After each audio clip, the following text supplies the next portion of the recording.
Are we starting to recommend ourselves again? Or do we need, like some men, letters of recommendation to you or from you? You yourselves are our letter, inscribed on our hearts and known and being read by all mankind.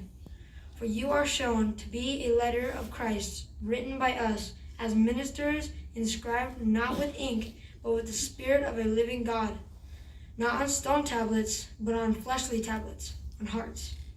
We have this sort of confidence toward God through the Christ.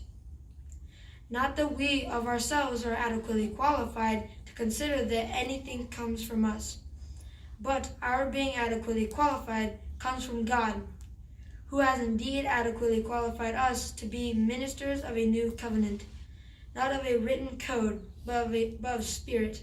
For the written code condemns to death, but the Spirit makes alive.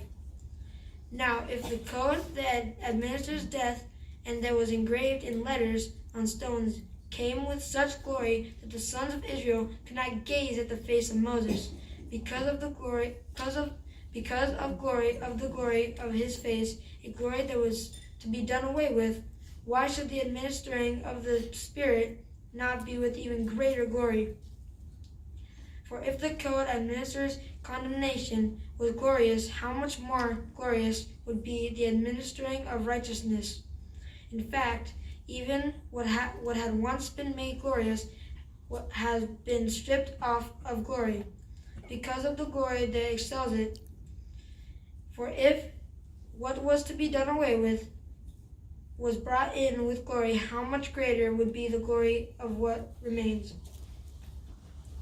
Since we have such a hope, we are using great freeness of speech and not doing what Moses did when he put a veil over his face so that the sons of Israel might not gaze intently at the end of what was to be done away with. But their minds were dulled, for to this present day the same veil remains unlifted when the old covenant is read, because it is taken away only by means of Christ. In fact, to this day, whenever Moses is read, a veil lies upon their hearts. But when one turns to Jehovah, the veil is taken away. Now Jehovah is the Spirit, and where the Spirit of Jehovah is, there is freedom. And all of us, while we with unveiled faces reflect like mirrors the glory of Jehovah, are transformed into the same image from one degree of glory to another, exactly as it is done by Jehovah the Spirit.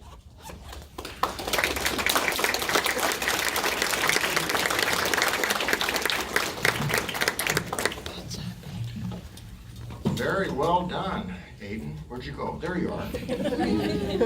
What are you, 32 now? You read like an adult. You did extremely well, so we really appreciate your effort there.